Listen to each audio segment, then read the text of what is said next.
Friends, नमस्कार। आज की वीडियो में हम बात करेंगे, यदि लड़के की कुंडली में शुक्र नीच का है और लड़की की कुंडली में शुक्र उच्च का है तो क्या उनका विवाह हो सकता है, उनकी मैच मेकिंग हो सकती है, क्या उनकी मैरिड लाइफ खुशनुमा रहेगी। इस प्रश्न का हल हम आज यहाँ पे जानेंगे। तो फ्रेंड्स, मैंने ये कुंडली बनाई है लड़के की। यहाँ पे शुक्र नीच अवस्था में बैठा हुआ है कन्या राशि में, और ये लड़की की कुंडली है। यहाँ शुक्र मीन राशि में बैठा हुआ है, उच्च अवस्था में बैठा हुआ है। तो हम इसकी चर्चा करेंगे कि क्या इन दोनों का विवाह संभव है, और विवाह होता है तो क्या इनको वैवाहिक जीवन का सुख मिलेगा या नहीं, और उपायों की बात भी करेंगे, और ग्रहों की जो दूसरे ग्रहों की प्लेसमेंट उसकी भी मैं चर्चा यहाँ पे करूँगा। फ्रेंड्स, ज्योतिष शास्त्र में विवाह करते समय शुक्र की स्थिति जीवन की जो वैवाहिक जीवन है उसकी शुभता को तय करने के लिए शुक्र की स्थिति देखी जाती है कुंडली में। और यहाँ तक कि जो मैरिड लाइफ का जो सुख है, विवाह के बाद जो सुख की प्राप्ति होती है, वो भी हम शुक्र पे ही डिपेंड मानते हैं कि यदि शुक्र हमारा अच्छी अवस्था में, शुक्र सब राशि में बैठा हुआ है, जैसे शुक्र यहाँ पे वृषभ राशि में बैठा हो, तुला राशि में बैठा हो तो ये इसकी सब राशि है, या शुक्र उच्च अवस्था में बैठा हुआ है मीन राशि में, तो हम कहते हैं भी विवाह का सुख मिलेगा व्यक्ति को। परंतु यदि शुक्र नीच अवस्था में होता है, जैसे कन्या राशि में बैठा हो, तो हम कहते हैं भी इसे वैवाहिक जीवन के सुख में इसमें कमी है, ये कहा जाता है। तो कहने का मतलब है कि शुक्र प्रेम, वैवाहिक सुख और आकर्षण और दाम्पत्य जीवन का मुख्य आधार माना जाता है।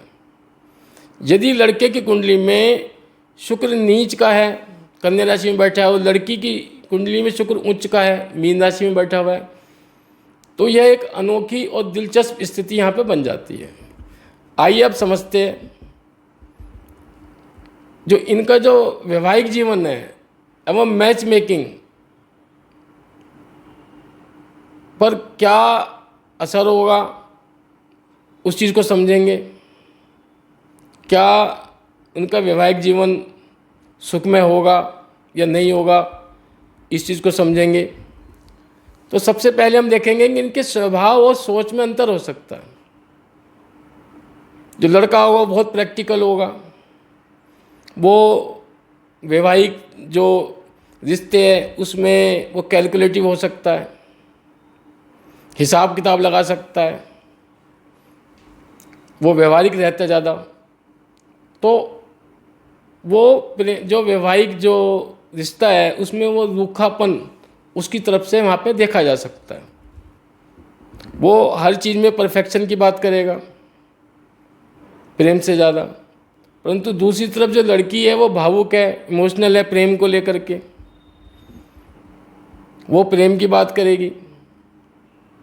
लड़का जिम्मेदारियों की बात करेगा, वो इमोशंस की बात करेगी, और लड़का अपने इमोशंस को खुल के जाहिर नहीं करेगा, वो संकोच में रहेगा। और जो लड़की है वो बहुत रोमांटिक रहेगी, और लड़की एक अनंत प्रेम, त्याग और बिना किसी शर्त के प्यार करने वाली होगी। और जो लड़का है वो प्रैक्टिकल होगा दूसरी तरफ। तो इनका जो अंतर है कि वो लड़की बहुत संवेदनशील रहेगी, जरा सी बात को मन पे ले लेगी। पर और जो इनका जो अंतर है रिश्तों का, सोच का जो अंतर है, ये क्या करेगा कि लड़की जहाँ रिश्ते में बहुत ज़्यादा इमोशंस है, उसके अंदर रोमांस है, और लड़के का व्यवहार उसको रूखा लगेगा, है ना। तो ये दिक्कतें होगी आपस में, उनके विचारों में मतभेद आ सकता है। लड़की को ये बात बुरी लग सकती है, और लड़का ज़्यादा सोच सकता है कि लड़की ज़्यादा भावुक है जैसे, तो उसको लगेगा भी ये जो इसका जो व्यवहार है लड़की का ये अव्यवहारिक लगेगा उससे। कि भाई ये जो व्यवहार कर रही है ठीक नहीं कर रही, ये तो बहुत ज़्यादा भावुक हो रही है, बहुत ज़्यादा वो कर रही है। तो इस चीज़ में थोड़ा सा अंतर यहाँ पे देखा जा सकता है। सामान्य तौर पर लोग सोचते हैं अभी नीच का शुक्र है तो विवाह जो है ना करे, वैवाहिक सुख ठीक नहीं रहेगा। परंतु ज्योतिष में इसे ऊर्जा का संतुलन माना गया है।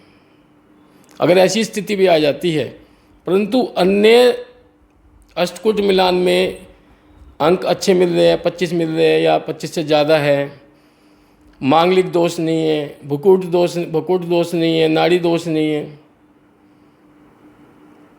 तो हम इस विवाह में हम आगे बढ़ सकते हैं। दोनों एक दूसरे के पूरक हो सकते हैं। जो लड़की का जो उच्च का शुक्र है वो लड़के के नीच के शुक्र के दोषों को काफ़ी हद तक संभाल सकता है। लड़की अपने असीम प्रेम और समझदारी से लड़के के जीवन में वैवाहिक सुख को यहाँ पर बढ़ा सकती है, क्योंकि उसका शुक्र तो बहुत उच्च अवस्था में है। उसको तो लग्जरी मिलनी है, उसको तो सुख सुविधा मिलेगी, तो वो एक दूसरे को पूरक बन सकते हैं। वहीं जो लड़का है अपनी प्रैक्टिकल सोच से लड़की को बहुत ज़्यादा भावुक होने और गलत फैसले लेने से रोकेगा। वो रिश्ते में बैलेंस बनाएगा अपनी सोच से। लड़की अधिक भावुक होगी, वो प्रैक्टिकल होगा, तो एक बैलेंस भी यहाँ पे बनता दिखाई देता है। और दूसरी बात है एक साथ का नियम। यहाँ पे एक साथ के नियम को हम देखें, आप ही देखो, लड़की का जो शुक्र है वो मीन राशि में है और लड़के का शुक्र कन्या राशि में है, और मीन और कन्या राशि एक दूसरे के बिल्कुल आमने सामने होती है, एक दूसरे के बिल्कुल आमने सामने होगी। यह एक प्रकार का चुंबकीय आकर्षण भी यहाँ पे पैदा करता है।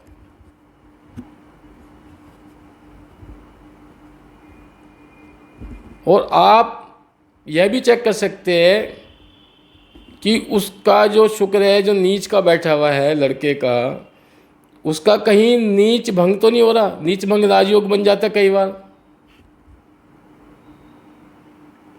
वो भी आपको चेक करना पड़ेगा। उसके लिए मैंने एक वीडियो बना रखी है नीच भंग राजयोग के नाम से।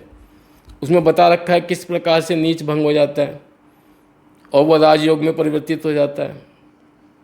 मांगलिक दोष भी वो भी किस तरह से कटते हैं, नाड़ी दोष किस प्रकार से नाड़ी दोष का परिहार होता है और क्या उसके उपाय होते हैं, वो सब मैंने अलग अलग वीडियो में बना रखी है। इसके बारे में आप उसको देख के उसके डिटेल में समझ सकते हैं।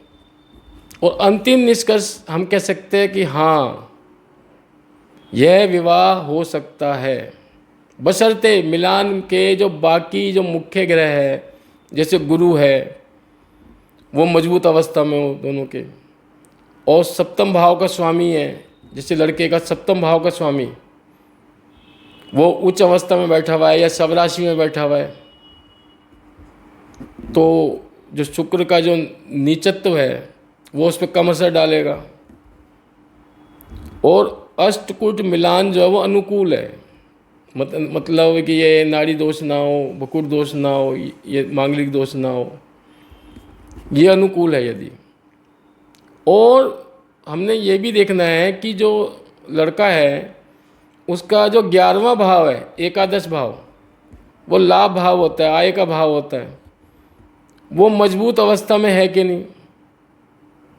क्योंकि जो नीच का शुक्र है तो वो तो सुख सुविधाओं में कमी करेगा, बैंक बैलेंस में कमी करेगा, तो बाकी जो उसके ग्रह है कुंडली के, क्या उसकी कुंडली को बैलेंस कर रहे हैं, उसके जीवन को। उसका भाग्य भाव जो 9वां भाव है उसकी क्या पोजीशन है, 9वां भाव मजबूत है कि नहीं, 9वां भाव का स्वामी किस अवस्था में बैठा हुआ है, उच्च अवस्था में है या शवराशि में है अपनी। अब जैसे मैं इस कुंडली को आधार मान के मैं इसको चर्चा करता हूँ ताकि आपको समझ में आ जाए। जैसे अभी लड़के की कुंडली आ गई, ठीक है, हम यह देख सकते हैं जो इसका जो एकादश भाव है, ये लाभ भाव, इच्छा पूर्ति का भाव, लक्ष्य पूर्ति का भाव, यहाँ पे नेटवर्क यहाँ पे संपर्क भी देखा जाता है, नेटवर्क सर्कल कैसा है व्यक्ति का। तो यहाँ पे क्या है, देखो जो शनि है, यहाँ पे शनि की राशि है कुंभ राशि। क्या शनि यहाँ पे बैठ जाए कुंभ राशि में तो ये भाव मजबूत अवस्था में हो जाएगा, लाभ भाव हो जाएगा। मजबूत अवस्था में तो आय इनकम आती रहेगी, जब इनकम आएगी तो सुख सुविधाएं भी आएगी। और जो 10वां भाव है रोजगार का भाव है, ये भी मजबूत अगर है, मकर राशि है, शनि की राशि है। अब इस मेष लगन की बात करें तो शनि यहाँ बैठा हुआ है तो बहुत मजबूत अवस्था है, या शनि यहाँ बैठा हुआ है तो बहुत अच्छा है। या शनि उच्च का होकर के यहाँ बैठ जाए तुला राशि में, तो 11वें भाव का स्वामी या तो सब राशि में बैठा हो या उच्च अवस्था में बैठा हो तो 11वां भाव मजबूत हो जाता है। लाभ भाव मजबूत रहेगा तो पैसे की कमी नहीं रहेगी, सुख सुविधाओं की कमी नहीं रहेगी, बैंक बैलेंस बना रहेगा। और दूसरा ये हमें ये देखना है द्वितीय भाव, जो द्वितीय भाव होता है ये जमा धन की बात करता है, बैंक बैलेंस की बात करता है। यदि हमारा द्वितीय भाव कमजोर अवस्था में है तो आप कितना भी धन कमा लो, आपका धन यहाँ पे रुकेगा नहीं, पैसा टिकेगा नहीं, आएगा और चला जाएगा, आएगा और चला जाएगा। तो ये द्वितीय भाव भी हमें इसी प्रकार चेक करना पड़ेगा जैसे मैंने ये एकादश भाव चेक किया है। जैसे द्वितीय भाव में जो स्वामी है वो शुक्र है, तो हमें देखना पड़ेगा शुक्र यहाँ तो यहाँ बैठे हुए हो तो शुक्र अपने घर को संभाल लेंगे, या शुक्र यहाँ बैठे हो, ये भी शुक्र की सब राशि है, तुला राशि यहाँ बैठे हो शुक्र, या शुक्र यहाँ बैठे हुए हो तो ये द्वितीय भाव मजबूत हो जाएगा। तो उसी तरह आपको देखना पड़ेगा आपके द्वितीय भाव में कौन सी राशि है लड़के के, और वो जो राशि है उसका स्वामी कौन सी अवस्था में बैठा हुआ है, तो आपको ये देखना पड़ेगा। या गुरु की दृष्टि पड़ रही है उन पे द्वितीय भाव पे, तब भी द्वितीय भाव समझ जाएगा। गुरु की 5वीं 7वीं और 9वीं दृष्टि यहाँ पे पड़ रही हो, जैसे गुरु मान लो यहाँ बैठा है तो 7वीं दृष्टि पड़ रही है ना, और गुरु मान लो यहाँ बैठा हुआ है तो 9वीं दृष्टि पड़ जाएगी यहाँ पे। गुरु यहाँ बैठा हुआ है तो 5वीं दृष्टि पड़ेगी। ऐसे गुरु की दृष्टि शुभ कहलाती है, शुभ ग्रह की दृष्टि होती है तो वो घर समझ जाता है, फिर ये स्थिति है। और हमें ये देखना है कि हमारा रोजगार भाव मजबूत है। और दूसरा ये देखना है इसमें हमें कि जो सप्तम का स्वामी है वो कहाँ बैठा हुआ है। अब सप्तम का स्वामी तो यहाँ पे शुक्र ही है, तो शुक्र तो यहाँ नीच में बैठा ही बैठा है। मान लो यहाँ पे वृषभ राशि होता, वृषभ लग्न होता व्यक्ति का, यहाँ पे 2 लिखा होता तो यहाँ पे 8 होता, तो 8 होता तो यहाँ पे वृश्चिक राशि होती तो इसका स्वामी मंगल होता। और मंगल यदि बैठा हो मेष राशि में बैठा हो जहाँ पे 1 लिखा हो आपकी कुंडली में, या 8 लिखा हो वृश्चिक राशि में, तो मंगल मजबूत होता है। और मंगल यदि मकर राशि में बैठ जाए जहाँ पे 10 लिखा हो कुंडली में मकर राशि में, तो मंगल उच्च का हो जाता है। तो हम कहेंगे भाई ये जो स्वामी है सप्तम का ये उच्च का हो गया। अब जब सप्तम का स्वामी उच्च का हो जाएगा तो वो सप्तम भाव को संभाल लेगा। बाकी एकादश भाव द्वितीय भाव या हमारा मजबूत है तो पैसे को संभाल लेगा, क्यों सप्तम भाव से हम विवाह को देखते हैं, वैवाहिक जीवन को देखते हैं, और सप्तम भाव से हम व्यापार को भी देखते हैं, साझेदारी का व्यवसाय यहीं से देखा जाता है। तो हमें ये देखना पड़ेगा कि हमारे जो बाकी जो लड़के के जो ग्रह है वो किस अवस्था में वो मजबूत है या नहीं, वो देखना पड़ेगा। यहाँ पे जो लड़की का जो उच्च का शुक्र है यहाँ लड़के के लिए एक वरदान की तरह काम करेगा और उसके दाम्पत्य जीवन के सूखेपन को दूर कर देगा। और विवाह के बाद लड़के को उपाय करने चाहिए, शुक्र का मंत्र का जाप करें, ओम द्राम द्रीम द्रोम सा शुक्राय नमः, या ओम शुम शुक्राय नमः, इसका जाप कर सकते हैं। मैं दोबारा से बोल देता हूँ, ओम द्राम द्रीम द्रोम सा शुक्राय नमः, या ओम शुम शुक्राय नमः, इसका जाप कर सकते हैं। इससे आपको बहुत लाभ होगा। या शुक्रवार को माता लक्ष्मी के मंदिर में जाओ और सफ़ेद मिठाई का भोग लगाओ, एक गुलाब के फूलों की माला लेकर के उनको माला चढ़ाओ और उनसे प्रार्थना करो अपने जीवन के सुख शांति की, तो उससे भी बहुत फ़ायदा होगा। और शुक्रवार के दिन ही सफ़ेद चीज़ों का दान कर सकते हैं, चावल, दूध, मिश्री, इनका दान करो, इससे कष्ट कम होंगे। और अपनी पत्नी का भूल कर भी अपमान न करो, क्योंकि वो एक माता लक्ष्मी की तरह से आपके जीवन में आई है। उसका मान सम्मान बना रहेगा तो घर में खुशी और बरकत बनी रहेगी। और हमेशा साफ़ सुथरे कपड़े पहने, साफ़ सुथरा शरीर अपना रखे, नहा धो करके रहे, और हल्के रंग के कपड़े पहने या सफ़ेद वस्त्र पहने। और नहाने के बाद फिर इत्र का प्रयोग करें, गुलाब या चंदन का परफ्यूम या इत्र लगा सकते हो, वो अच्छा रहता है।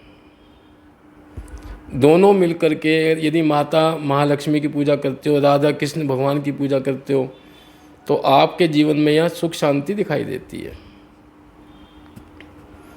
अब नीच भंग राजयोग की मैंने चर्चा अपने बड़े वीडियो में कर रखी है, फिर भी मैं आपको बता देता हूँ कि उसी राशि का स्वामी यदि लग्न में बैठ जाए और चंद्रमा से केंद्र में हो, इसी राशि का स्वामी, इस राशि का स्वामी कौन हुआ? बुध, वो लग्न में बैठ जाए तो ये नीच भंग हो जाएगा। या वो यहाँ बैठा हुआ है बुध और इसको देख रहा है सातवीं दृष्टि से अपने ही घर को, तो भी नीच भंग कर देगा। या बुध ऐसी पोजीशन पे बैठा हो जहाँ पे आपकी कुंडली में चंद्रमा बैठा हुआ है, उससे पहले चौथे, सातवें और 10वें घर में बैठा हो बुध, तो भी बुध के कारण ये नीच भंग हो जाएगा। या उसी राशि का उच्च का ग्रह वहाँ पे बैठ जाए, उसी राशि का उच्च का ग्रह बैठ जाए। जैसे मान लो यहाँ पे जैसे मंगल है, मंगल नीच का होता है, तो यहाँ पे गुरु ऊंच का हो जाता है, बैठ जाएगा तो हो जाएगा। अब ये यहाँ पे नीच का हो रहा है तो यहाँ पे बुध ऊंच का होता है, तो इसका मतलब यहाँ पे यदि बुध बैठ जाए यहाँ पर के इसी के साथ शुक्र के साथ, तो यहाँ बुध ऊंच का होता है, तो ये नीचत्व भंग कर देगा इसका। तो ऐसी फ्रेंड्स कई कंडीशंस है, मैंने और भी कंडीशन की चर्चा की रही है। जैसे नीच ग्रहों की जो राशि है उसका स्वामी या कोई उच्च का ग्रह उसके बाद दृष्टि डाल दे तब भी नीच भंग हो जाता है। जैसे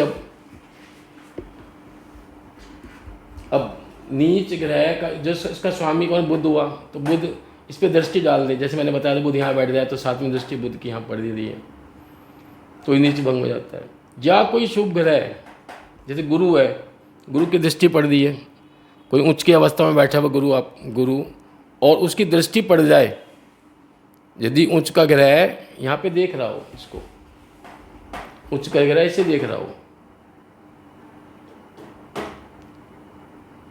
कोई उच्च का ग्रह बैठा हुआ है और उसकी दृष्टि यहाँ पड़ रही है, कोई भी हो सकता है ग्रह, वो मंगल भी हो सकता है, बुध भी हो सकता है, गुरु भी हो सकता है, शनि भी हो सकता है, कोई भी ग्रह अपनी उच्च राशि में बैठा हो और उसकी दृष्टि इस पर पड़ रही हो, छठे भाव पे जहाँ पे ये नीच अवस्था में बैठा हुआ है, तो भी स्थिति बढ़िया हो जाती है, ये नीच भंग हो जाता है आपका। और परस्पर एक दूसरे के घर में बैठे हो तब भी हो जाते नीच भंग, परस्पर एक दूसरे के घर में बैठे हो, जैसे शुक्र बैठा है बुध के घर में और बुध शुक्र के घर में बैठ जाए, जैसे बुध मान लो यहाँ बैठ जाए तो भी नीच भंग हो जाएगा, क्योंकि क्या हो जाएगा? बुध बैठा है शुक्र के घर में और शुक्र बैठा है बुध के घर में, तो परिवर्तन राजयोग की वजह से ये नीचत्व भंग हो जाएगा। तो नीच भंग इस प्रकार से हो जाते हैं।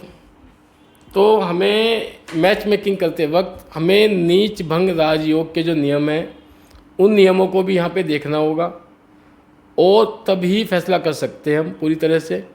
और यदि फिर भी विवाह करना पड़े तो मैंने जो उपाय बताए उन उपायों को करके जो कुछ कमी वैवाहिक जीवन में होगी वो दूर की जा सकती है।